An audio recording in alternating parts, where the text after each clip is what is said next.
Está no ar Gente que Fala, o melhor programa de debates do rádio brasileiro. Gente que Fala tem texto e direção geral do jornalista Fausto Camunha.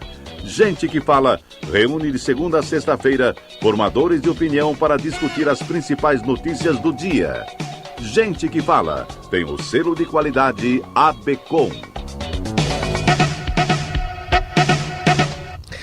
Olá, ouvinte do programa Gente que Fala, boa tarde, 12:04 agora, seja bem-vindo, eu sou o Mauro Friesman, estamos no ar na Rádio Trianon AM 740 de São Paulo e Rádio Universal AM 810 de Santos. Você nos assiste pelas redes sociais, no Instagram, @programa Gente que Fala e no facebook.com/programa Gente que Fala.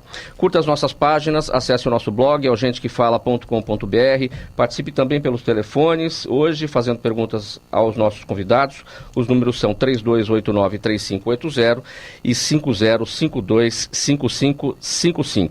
Eu apresento agora os nossos convidados. Aqui à minha esquerda, para você que nos vê pelas redes sociais, a médica sanitarista, doutora Célia Regina Cicolo da Silva, coordenadora do Programa de Hepatites Virais da Secretaria Municipal da Saúde. Seja bem-vinda, doutora Célia. Obrigada, bom dia a todos.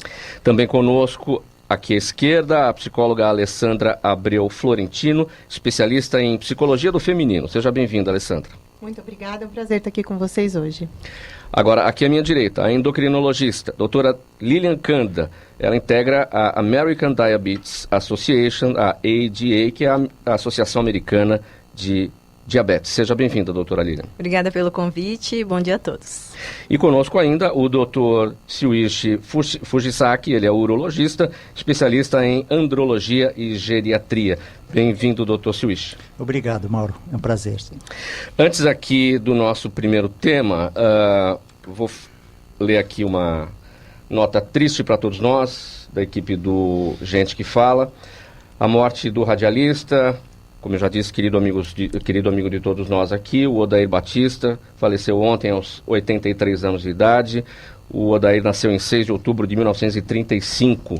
O Odair começou a carreira como locutor na Rádio Cultura de Poços de Caldas e em 1956 atuou nas principais rádios paulistanas, ficou famoso com a criação da Rádio Camanducaia, que foi um marco dentro da Rádio Jovem Pan nos anos 70, quem não se lembra, dentro do humorístico show de rádio do Estevan Sangirardi. Com um locutor formal e dono de uma voz impostada que cumprimentava a todos, falando para a cidade e cochichando para o interior. A última participação do Odair Batista aqui no programa Gente que Fala formou uma bancada de craques com o jornalista Zancopé Simões, o locutor Franco Neto, também já falecido, Jorge Elau e José Maria Escaquete. O Odair Batista está sendo velado neste momento no cemitério do Araçá e o sepultamento marcado para as 2h da tarde. Dito isso, então vamos aqui para o nosso primeiro tema de hoje. Julho Amarelo é uma campanha mundial de prevenção à hepatite.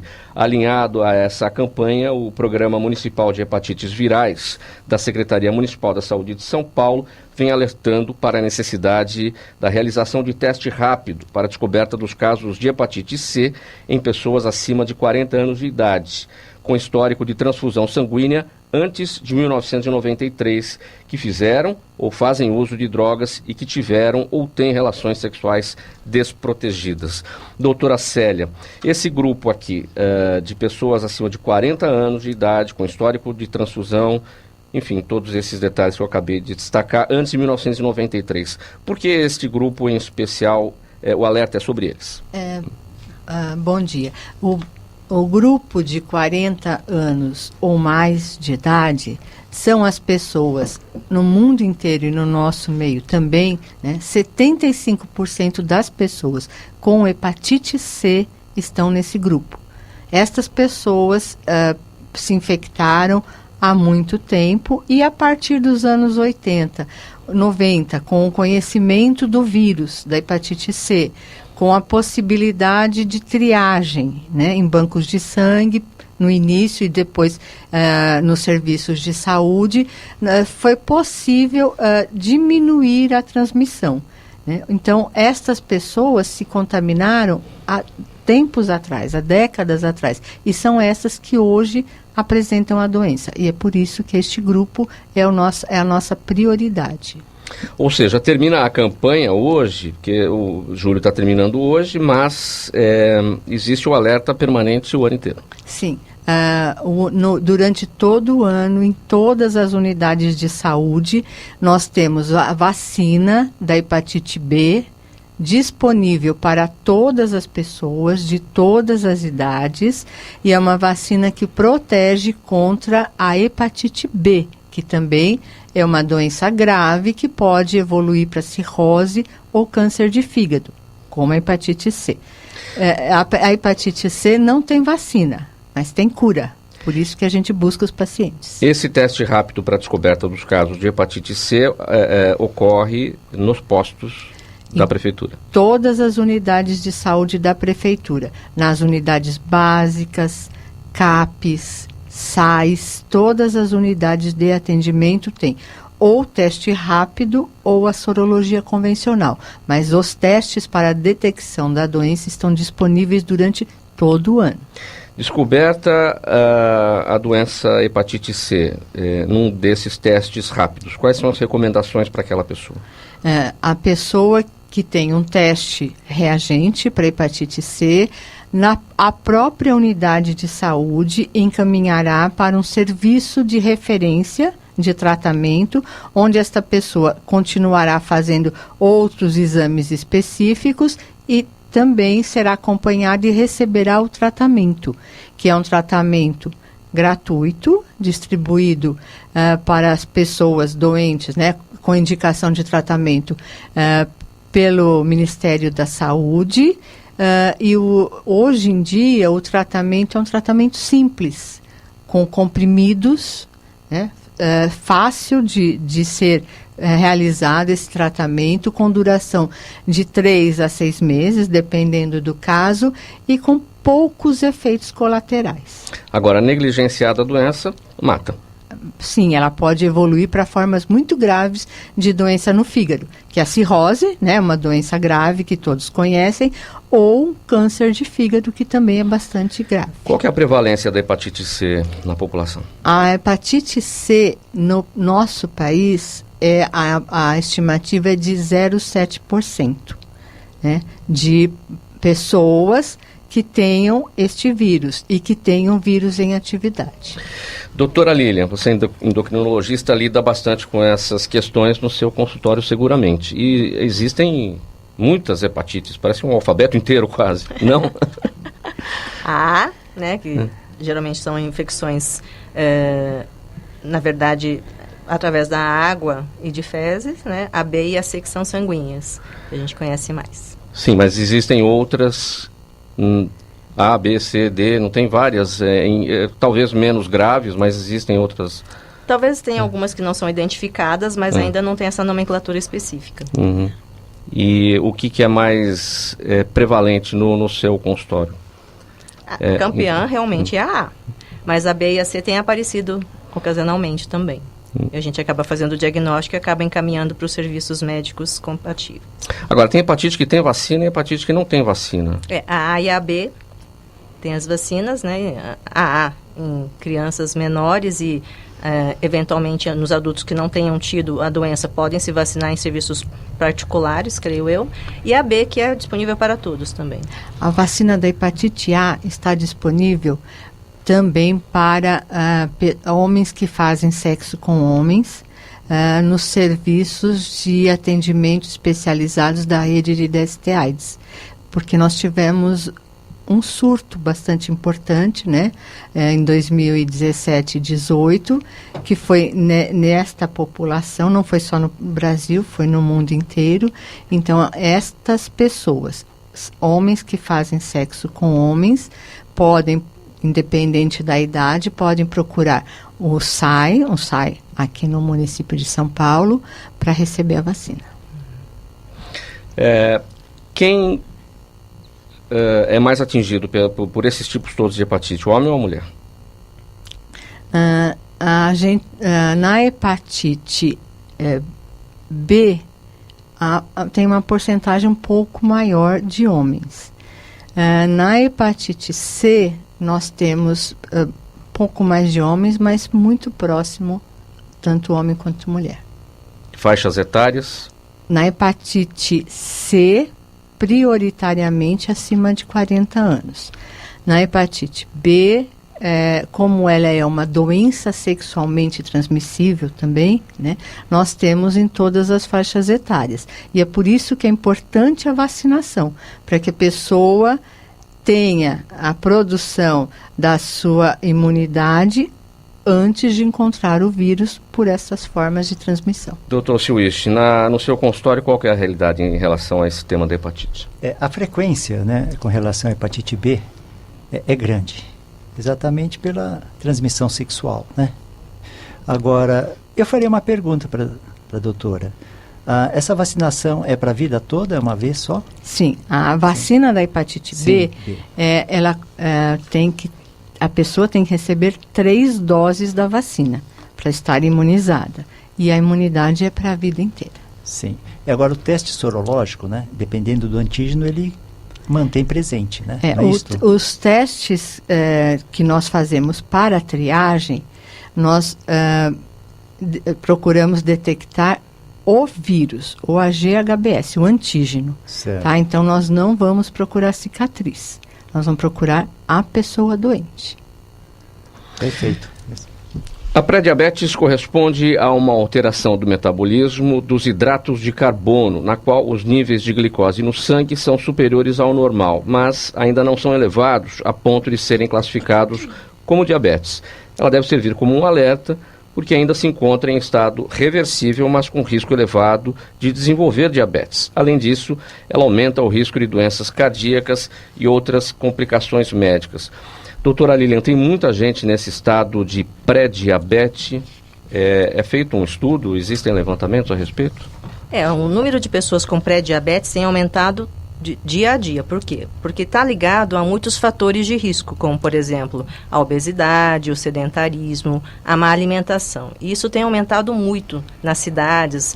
Foi feita até uma pesquisa atual, que foi a Vigitel, que é aquele contato telefônico que fazem para fazer as pesquisas. A obesidade, por exemplo, aumentou de 2006 para 2019 enormemente.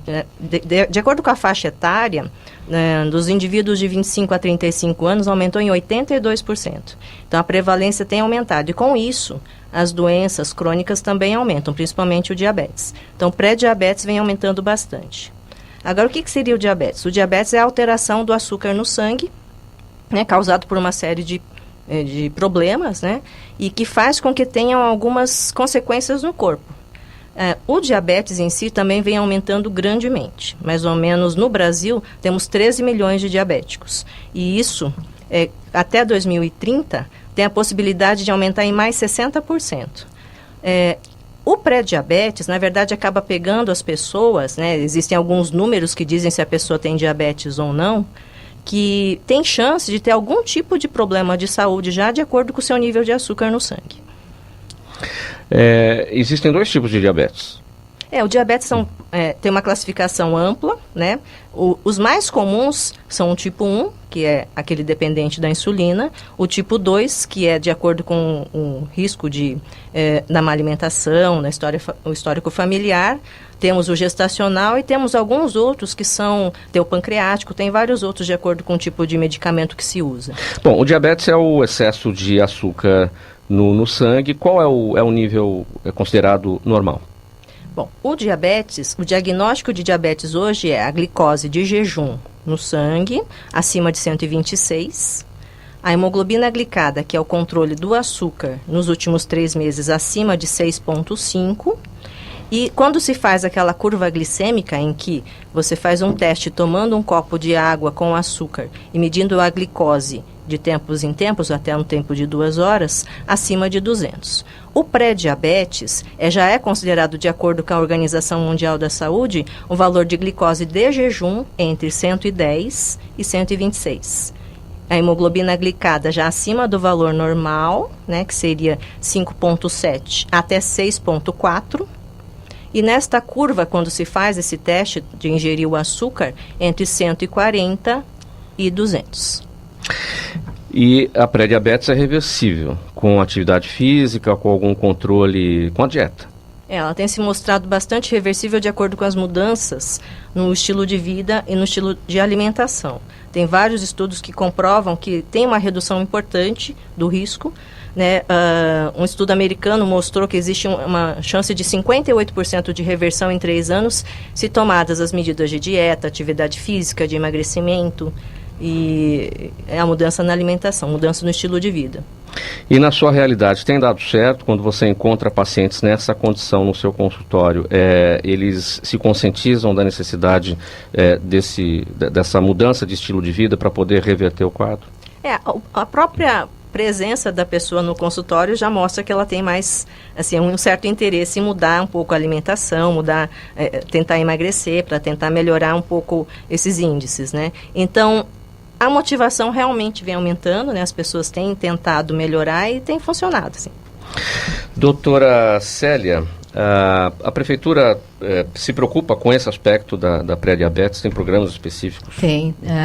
Na Secretaria Municipal de Saúde tem o grupo de DANTE, que é doenças não transmissíveis, que cuidam dessas partes das doenças crônicas, né? Diabetes, hipertensão, então tem sim. Doutor Switch, no seu consultório, a realidade? Bom, eu atendo... Essa questão da diabetes tem muita influência em relação à parte urológica. E com certeza no organismo de um modo geral, né? Então, o que ocorre?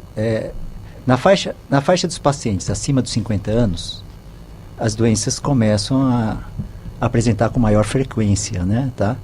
Então, em função disto, é lógico que a diabetes também é uma condição muito, muito importante. Ela deveria ter um controle antes dela evoluir. Então, por exemplo, na área urológica, ou parte cardiológica também, né? Toda a área, nós temos assim, através da evolução, vamos dizer assim, o aumento dos níveis da diabetes, né? Sem controle, sem tratamento, acabam levando uma neuropatia, né? Uma lesão dos nervos, que acabam afetando a região do controle urinário, né? Dos esfíncter, dos nervos. E também da parte, no caso do homem, a parte peniana, que é a disfunção erétil, uma boa parte em função, ou seja, consequente à diabetes. Agora, eu acho que de um modo geral, veja só, com relação ao índice, né, de obesidade, o peso acima, né, acima do ideal, ela está aumentando muito, inclusive em crianças, né? Também. Eu acredito, quer dizer, o consenso geral, que isso deve-se à condição do hábito alimentar, provavelmente, né? Então, com todo o estudo e tecnologia que está se identificando tipos de alimentos saudáveis, não saudáveis, o que tem apresentado, talvez pelo próprio interesse comercial, né, de divulgar o tipo de alimentação, a população está alimentando não adequadamente ou comendo mais do que necessita. Esse excesso é que acaba levando também a um distúrbio metabólico e levando a diabetes. Por exemplo, na nossa alimentação, basicamente 40% em média são carboidratos. Uhum. Era só balancear, mais proteína, menos proteína, mais gordura. Não, mas existe a indústria também oferecendo essa mistura, né? Alessandra, a psicologia de certa forma lida com essa questão do diabetes porque as pessoas têm que se conscientizar da necessidade de mudança do estilo de vida, perder peso, fazer atividade física. Como é que é a orientação da psicologia para isso? A função da psicologia nesse campo é conscientizar o ser humano, conscientizar o indivíduo da importância da reeducação alimentar, da importância da conscientização do modelo de vida que a pessoa opta por ter, porque o que acontece é que o modelo de vida atual coloca as pessoas em um comportamento extremamente inconsciente, bastante automático, bastante instintivo, e as pessoas optam pela correria, elas acabam fazendo opções mais rápidas, mais cômodas, mais confortáveis, e é onde a alimentação acaba indo por um caminho de saciar, de repente, um emocional descompensado, saciar uma ansiedade, saciar a pressa do momento, e não oferece uma nutrição adequada dentro do que vai remeter a uma boa saúde, a uma qualidade de vida diferenciada realmente. Então, o papel da psicologia numa situação como essa é conscientizar o indivíduo da importância de sair do instinto, da importância de fazer escolhas conscientes, escolhas que tirem a pessoa de uma alimentação automática, uma alimentação apressada e uma alimentação que principalmente venha para saciar as emoções e não ouvir o que o corpo realmente precisa. Agora, as pessoas têm a consciência disso tudo e... não, amanhã eu vejo, eu sei que faz mal, mas amanhã eu mudo o meu estilo. É o que os doutores disseram, né, que eu concordo completamente. Na hora que a pessoa chega no consultório, ela tem uma predisposição e uma certa motivação mesmo de se cuidar e ter uma outra orientação de vida. Mas a gente está falando de uma pessoa que está, sei lá, né, uma década, 20 anos, não vai acontecer anos, comigo, vai acontecer com meu amigo. Repetindo um hábito. Então é preciso muita força de vontade, é preciso um trabalho que a gente chama assim de musculação emocional, para poder conscientizar a pessoa que realmente vai depender dela, né? Ela que tem o comando sobre si mesma. Não adianta nenhum profissional de fora falar, porque a gente pode orientar em tudo que diz respeito ao comportamento, à atitude, medicação, alimentação. A gente vai dar todas as orientações que a pessoa precisa. Mas se ela realmente não se conscientiza que é ela que precisa virar a chave, ela continua repetindo o mau hábito. E depois, quando vai olhar, pode ser tarde demais. Aí o sintoma já está instalado e às vezes pode até mesmo ser irreversível. Sim.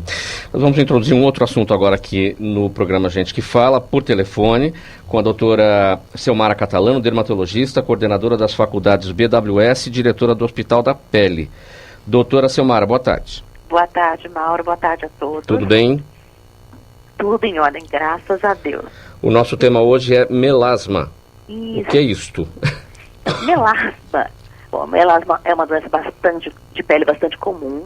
É uma mancha acastanhada que aparece no rosto, geralmente aqui nas maçãs do rosto, pode ser aqui na fronte, preferencialmente no rosto, tá? Mas ela pode ter em outros lugares, ela pode surgir aqui na região do colo, nos braços, e que é bem mais frequente em mulheres do que homens, mas os homens também podem ser acometidos, sim.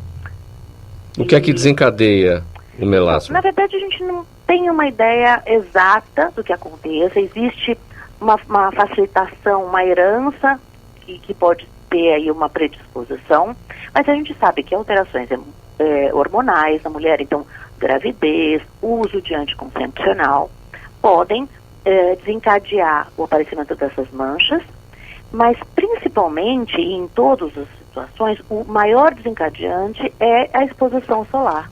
É a luz do sol que, em pessoas suscetíveis, vai fazer com que apareçam essas manchas. Como saber se a pessoa é suscetível?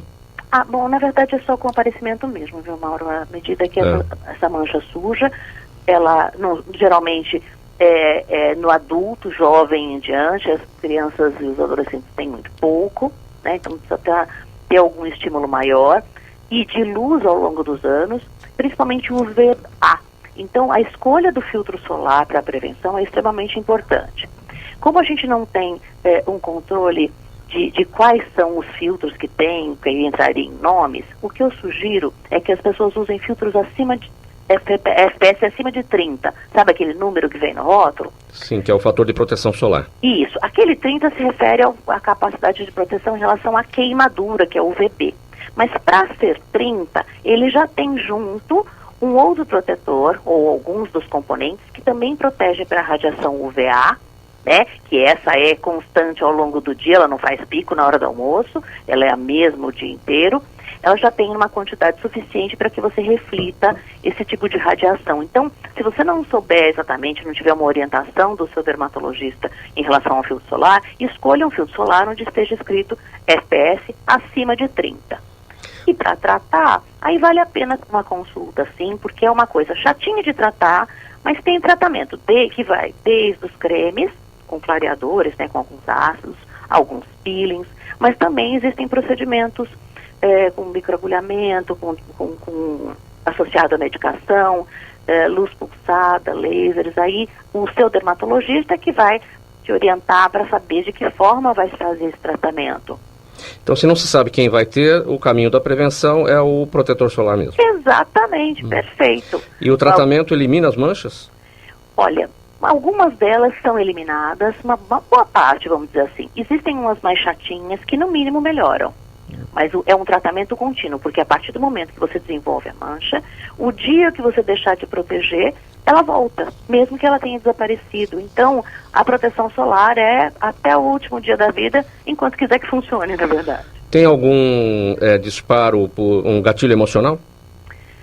Não, isso não fica determinado, não. A verdade, aqui entre nós, eu só conheço as coisas que o estresse piora. As que ele melhora, eu não conheço, não. Então, pode ser que os hormônios de estresse nessas situações também sejam colaboradores. Mas isso não é uma coisa definida na literatura, não. Então, eu não posso afirmar. Mas também não posso negar que seja um contexto de situações, um combinado de situações hormonais que a pessoa tenha naquele momento e que colaborem no aparecimento da mancha. Muito bem, doutora Selmara Catalano, algo mais a acrescentar que eu não tenha perguntado? Não é mesmo a questão da proteção. A questão do filtro solar, faça chuva, faça sol, a gente tem radiação. Se é dia tem luz do sol, quando não tem luz do sol é noite. Então precisa da proteção. Doutora Lilian quer fazer uma pergunta para você. Pois não, eu gostaria de saber quantas vezes ao dia a senhora recomenda passar o filtro solar? Olha, eu vou te falar essa pergunta rapidinho assim. Existe dose para filtro solar, tá? Dose são 2 miligramas por centímetro quadrado. Isso equivale a 5 ml por passada por área. Então, 5 ml no rosto, 5 num braço, 5 no outro. Você vai dividindo por setores assim. E, no mínimo, umas 3 vezes ao dia. E sai caro, viu, Lilian? Não é uma coisa barata, não. Esse é um dos grandes problemas que a gente tem, porque não é fácil manter esse tipo de tratamento, não. Então, várias vezes ao dia, lavando ou não, pode ser reaplicado. E mesmo nos dias escuros, porque os dias escuros você tem radiação, quantidade um pouco menor, mas também tem. Não só a questão do preço, mas a questão da determinação, porque parar 3 vezes por dia para fazer todo esse processo é dedicação. Difícil. Por isso que a maioria das pessoas, a gente fala que não usa o filtro, porque às vezes até se engana, né? Acha que usa, mas na verdade como não usa da forma eficiente, não está usando e acaba não melhorando essas doenças desencadeadas por luz, porque não são só manchinhas, não. A gente tem doenças até mais graves, do tipo lúpus, que também são desencadeadas por radiação. Doutor Swish tem uma pergunta para você também, doutor. Ô, doutor Swish, como vai? Tudo bem? Tudo bem? Tudo bom. Então, fazer uma pergunta, tá? Diga, querido. Ela é estimulada, né? Ou desencadeada com os raios solares, é isso mesmo? Isso, tá. Isso. Existe algum caso assim, em alguma região que não é exposta ao sol? Na pele que apresenta essas lesões? Não. Os outros locais onde você pode ter o melasma também são expostos, porque aqui é a região do colo, né, do decote, que pode ter, e na parte aqui do dorso aqui dos braços, do antebraço, são os lugares mais comuns, fora a face. Então também são áreas expostas. Por exemplo, tem algumas lesões que aparecem, por exemplo, na planta dos pés, que não está exposto, mas não dessas lesões, né? Algumas outras lesões. Então, a minha pergunta seria se com esse tipo de lesão teria alguma área que não está exposta. Alguma área não exposta ao sol que poderia ter esse tipo de problema. Olha, a questão da radiação é um problema sério. Então, assim, a radiação, tanto é que a fototerapia, ela é considerada um tratamento sistêmico. Então, você pode ter repercussões, sim, não somente na área fotoexposta. Agora eu entendi sua pergunta. Então, sim. Isso acontece. Era para tentar quebrar a tua colocação. Sim, não, mas é perfeito. É isso mesmo, porque você sofre um estresse oxidativo que é sistêmico e que você pode desencadear não só malignidades em área coberta, como outras manchas e outras doenças em área coberta, à distância, por ter uma sobrecarga numa parte da área que ficou exposta. Pode sim, à distância, sim, porque perfeito. é um tratamento sistêmico. Obrigado. Eu te agradeço. Muito bem, doutora Selmara Catalano, dermatologista, coordenadora das faculdades BWS, diretora do Hospital da Pele. Muito obrigado pela participação, pela orientação dos ouvintes do programa Gente que Fala. Eu que agradeço a oportunidade. Um abraço a todos, um ótimo dia. Tchau, tchau. Até a próxima. Tchau. Vamos passando agora aqui para o nosso... Aliás, antes do próximo tema, só para encerrar essa questão do pré-diabetes, doutora Lilian, o brasileiro médio, digamos, ele consegue entender exatamente o que é carboidrato, o que é proteína, o que é... Enfim, esses vários coloridos, na verdade, que tem que compor um prato de forma equilibrada? Em geral, hoje em dia, mesmo nas escolas, existe uma certa educação em relação à alimentação, né? A maior parte das pessoas consegue saber que o pão, a massa, o arroz são carboidratos, as verduras e os legumes são necessários, a maior parte das pessoas sabe. Agora, existe muito da questão da opção individual, né? A maior parte, muita gente não gosta realmente de verduras e legumes, acaba optando por não ingerir esse tipo de alimento. Mas o conhecimento ele está presente. Mas o fato é que todo mundo abusa de carboidrato e esse é o problema que leva A grande maioria abusa do ao carboidrato. acúmulo do açúcar, à elevação do açúcar. Sim, a grande maioria abusa do carboidrato. E também, com licença, eu acho que também com essa evolução, né, da oferta de tipo de alimentação, veja, tem alimentação natural, tem a vegetariana, a vegana, entre outras, né? São fontes de informações, né, ao público. Então ele já sabe mais ou menos o tipo de alimento que ele está consumindo. Envolver-se acidentalmente com um psicopata é mais fácil do que se pode imaginar. Muitas mulheres encontram parceiros encantadores, carismáticos e charmosos, que depois de algum tempo se transformaram em pessoas horríveis, manipuladoras e doentes. O problema não está só em resolver essa difícil situação, mas também em evitar que ela se repita, já que muitas mulheres parecem trazer em si, digamos, um imã que atrai essas pessoas. Não é isso, Alessandra? Inicialmente, para a gente entender esse tema, o que é um psicopata social e qual a diferença do psicopata mesmo, que não é social? Vamos lá. Um psicopata, quando é clinicamente diagnosticável, ele chega ao consultório psicológico, que precisa depois ser devidamente encaminhado a um tratamento neurológico e psiquiátrico, ou ele chega já diretamente a um consultório médico, com características muito claras de rupturas de personalidade.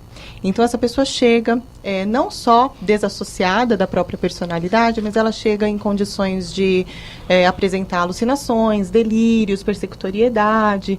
Então, a psicopatia funcional, né, ela é algo que a gente detecta na própria avaliação clínica. Persecutoriedade é mania de perseguição. Exatamente. A pessoa que está sempre achando que tem alguém perseguindo. Isso, a pessoa às vezes pode estar alucinando, acreditando que está com a casa sendo invadida e não tem nada acontecendo, e ela está escutando tudo realmente. O cérebro não identifica na hora da pane, né, o que é realidade e o que não é. Então, ela acredita que está acontecendo, por exemplo, uma invasão dentro da casa dela, não está acontecendo nada, está no puro silêncio e ela está sentindo absolutamente tudo. Isso é persecutoriedade. Sim.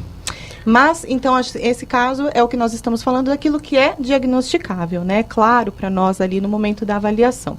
O psicopata, que a gente chama de psicopata do cotidiano, ou no consultório a gente tem o termo comumente usado de psicopata do coração, são pessoas que passam desapercebidas pelo diagnóstico clínico, porque elas têm um comportamento geralmente oposto ao que eu acabei de dizer.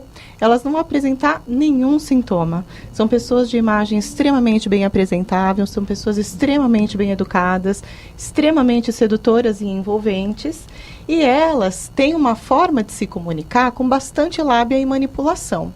Então, elas passam muito assim uma imagem de que são perfeitas, extremamente adequadas socialmente. Porém, tendo passado, né, despercebidas por essa aparência de perfeição, elas procuram por presas emocionalmente manipuláveis. Elas procuram por pessoas de perfis psicologicamente frágeis para que possam constituir um relacionamento que depois se transforma em violência psicológica. As presas são escolhidas, então. São escolhidas a dedo. Porque uma pessoa que apresente sinais de psicopatia social, se ela tenta se relacionar, ela tenta se envolver, tenta namorar alguém que não cede à toa, né? Alguém que tenha uma autonomia sobre a própria vida, alguém que tenha uma personalidade baseada em autoconhecimento, uma pessoa que consegue colocar limites e consegue dizer não, né, para aquilo que a agride ou aquilo que a deprecia, ela não serve para um psicopata social. O psicopata, ele procura por pessoas que ele consegue envolver manipuladamente, ele consegue escravizar a pessoa em um processo emocional, que a pessoa se sente numa condição de precisar agradar o tempo inteiro, de precisar ceder o tempo inteiro, de começar a se despersonalizar para agradar e se transformar naquilo que a pessoa espera dela.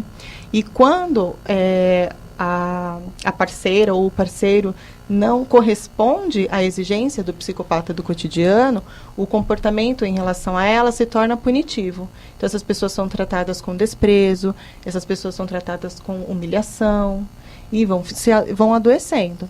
Até elas despertarem do processo de escravidão emocional que isso gera, é um trabalhão. Você falou parceira e parceiro. Isso significa que existem mulheres psicopatas sociais também. Aliás, você definiu, é psicopata do cotidiano, psicopata social ou psicopata do coração. Isso. Tanto faz. São termos mais comuns, assim, quando a pessoa procura por essas informações na mídia, são os termos mais comuns que a gente usa. Quanto tempo demora para um psicopata social iniciar esse trabalho, mudar de situação? Ele, até aquele momento, ele é encantador, enfim, tem todas essas questões que falamos aqui, mas de repente ele se torna uma pessoa violenta. Quanto tempo leva para isso? É muito rápido porque logo que ele já começa o movimento do envolvimento afetivo, desde o primeiro momento ele já está colocando condições para o relacionamento ter continuidade, e ele já está ali, começando a lapidar a personalidade do outro desde o início ali, conforme o que vai agradá-lo e conforme o que é conveniente para ele.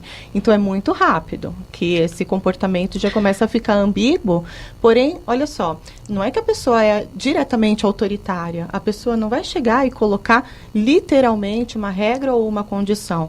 A fala é muito ambígua e é envolvida em muito doce, envolvida em muito mel. Então, é desde o começo, e a pessoa que é a presa dessa situação, é ela quem demora para perceber o que está acontecendo. Tudo disfarçado de amor. Então, e esse mel todo, apesar da rapidez com que acontece a virada, nesse ponto, quando você fala em mel, é porque a pessoa já está emocionalmente envolvida, muito apaixonada, e aí fica difícil de sair da situação. Isso mesmo. É uma característica da situação, né? Essa paixão já vai tirando a pessoa de uma avaliação consciente, né? De uma avaliação que possa separar pelo crivo da razão o que está acontecendo com ela. Eu já recebi uma pessoa em consultório que ela era uma vítima de um psicopata do coração. Então, ela me contou o que estava acontecendo, que ela passava por finais de semana de extremo sofrimento, era um relacionamento punitivo, era um relacionamento em que ou ela agradava e ela era agraciada, ou ela era punida e rejeitada. Então, ela chegou assim, bem devastada, para a primeira consulta dela. E eu fui explicar o que estava acontecendo, né? E eu expliquei para ela, olha, você foi vítima de um psicopata social. E expliquei sobre tudo isso que nós estamos conversando. Quando eu terminei, ela falou assim, nossa, Alessandra, eu não acredito que você está me dizendo isso. Eu pensei que você ia me orientar a ter mais paciência com ele. Pensei que você ia me orientar a agradá-lo melhor, a agradá-lo de uma maneira diferente, a fazer coisas que deixem o meu parceiro feliz.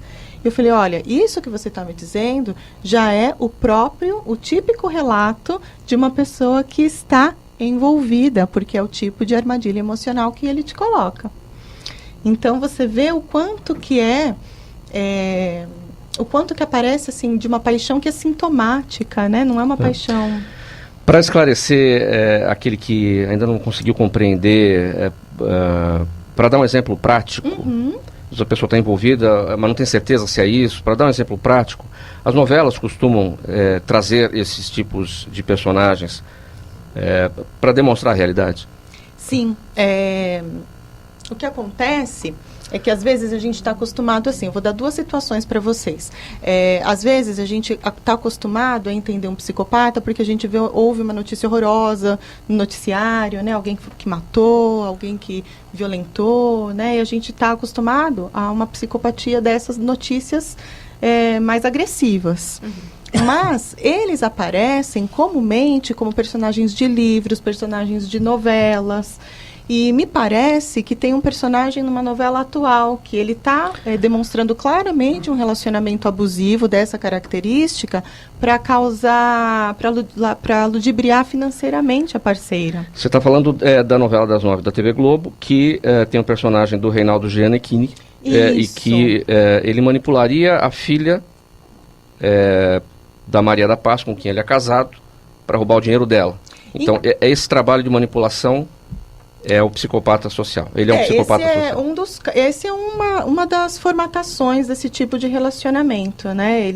Eu não sei qual é o personagem que a gente está conversando agora, porque eu não assisto a novela, mas já me disseram, né, que ele faz mesmo todo um trabalho de manipulação em cima da filha, parece que para chegar na mãe, e a mãe é completamente inconsciente da situação, tem certeza que está casada com o marido perfeito.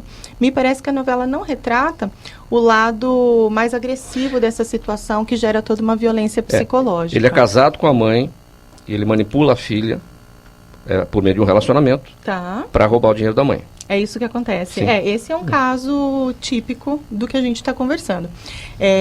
Aqui, o foco que a gente começou é em relacionamentos afetivos, né? Mas é possível a gente encontrar essa psicopatia do cotidiano em relacionamentos familiares também. Filhos que colocam os pais em armadilhas emocionais, colocam os avós em situações que são de muita negligência, e sempre passando pela imagem de perfeitos. Eles não se preocupam se estão machucando o outro. Esse é um traço importante do comportamento do psicopata, seja ele clinicamente diagnosticável ou não. Frieza eles total. Não têm uma empatia, uma percepção ou uma consideração com o sofrimento alheio. Hoje, 31 de julho, é o Dia Mundial do Orgasmo. Ainda. Ainda, né? Mais algumas horas, né? Uhum. Mas, infelizmente, a satisfação sexual não é uma realidade para todos os brasileiros, já que o país tem altos índices de disfunção erétil. Um dos tratamentos mais eficazes para esse tipo de problema, a disfunção erétil grave, que geralmente não é resolvida com medicamentos, é a prótese peniana. Porém, o uso desse recurso ainda é bastante desconhecido e repleto de mitos e curiosidades.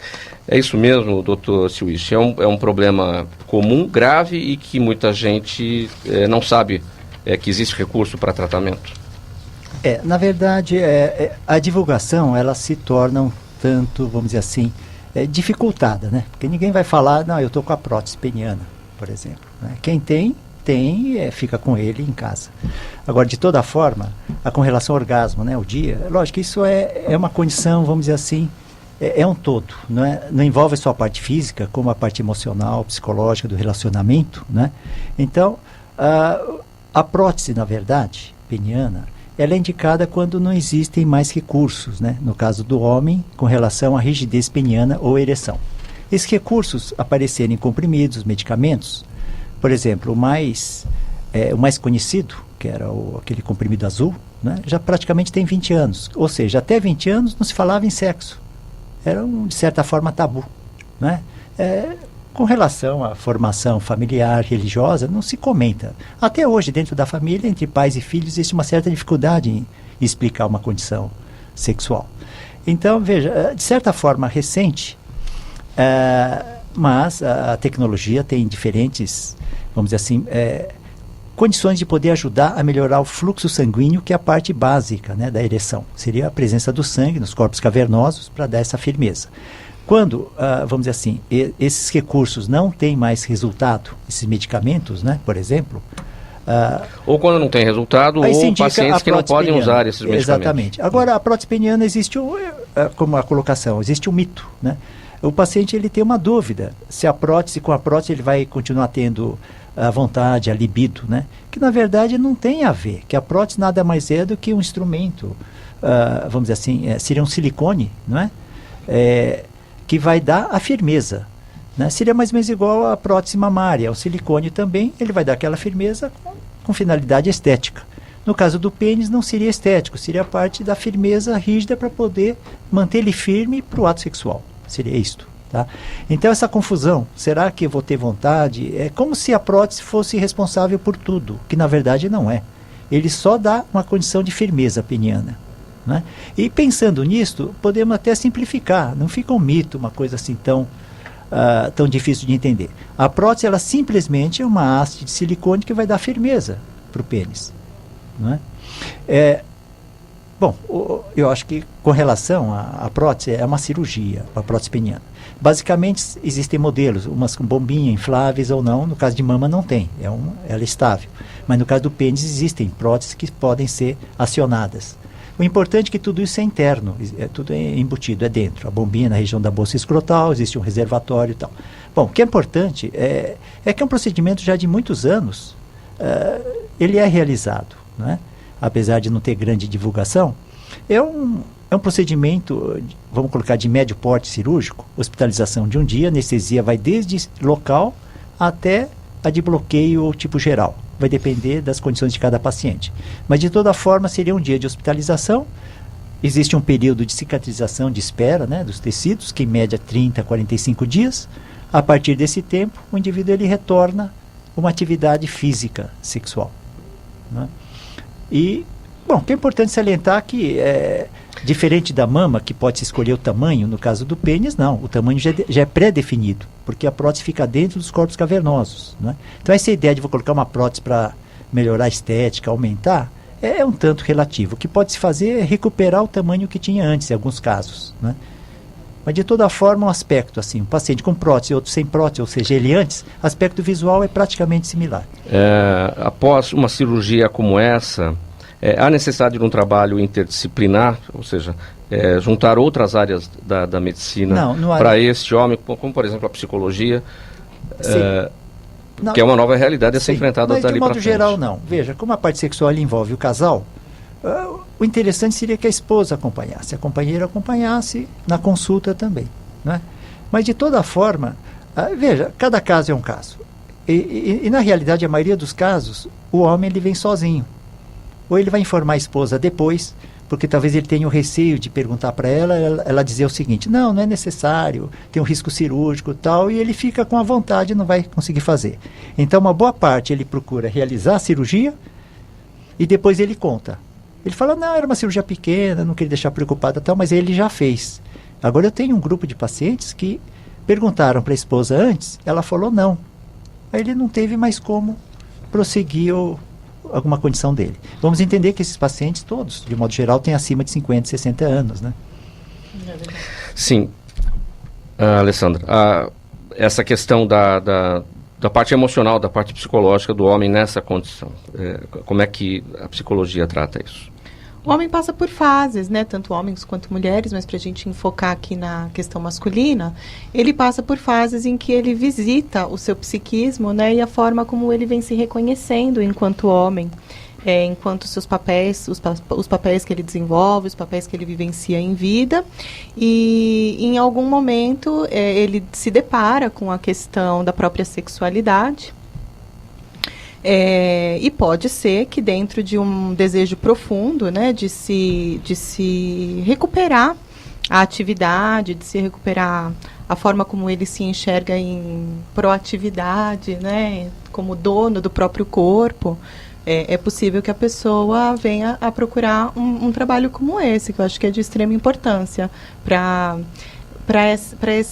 essa reapropriação do psiquismo masculino, né? E que a sexualidade tem um papel importante nesse reconhecimento. Eu tenho, inclusive, pacientes que procuram, vamos dizer, um tratamento não pela condição sexual, para uma condição dele próprio, também. Se sentir íntegro, né? Exatamente. Vamos colocar assim.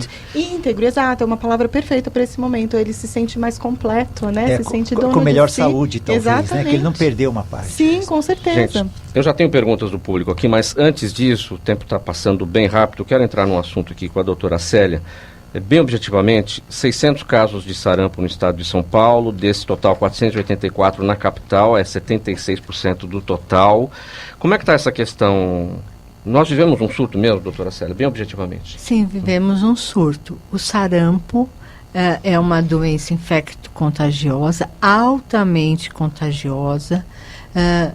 As pessoas que têm a doença, elas estão transmitindo para as outras pessoas antes de ter qualquer sinal ou sintoma. Então, ele passa, né, para várias pessoas, podendo chegar até 19 pessoas. Né? As pessoas comuns, profissional de saúde, muito mais, porque ele tem um contato muito grande com as pessoas. Então, é preciso evitar que as pessoas estejam, para evitar, a única forma possível é a vacina. Então, nós estamos no momento de campanha de vacinação com sarampo. Na campanha, visa o público que é mais atingido, né? Que são as pessoas de 15 a 29 anos. Então, todas as pessoas de 15 a 29 anos devem procurar uma unidade básica de saúde ou os postos volantes que estão em vários lugares da cidade para receber a vacina, independente do número de doses que tem anteriormente. E as crianças de 6 meses a 11 meses e 29 dias, né? Portanto, menor de um ano, que também é um grupo muito vulnerável. Agora, passando aqui para as perguntas do público, aproveitar que a senhora está com a palavra, doutora Célia.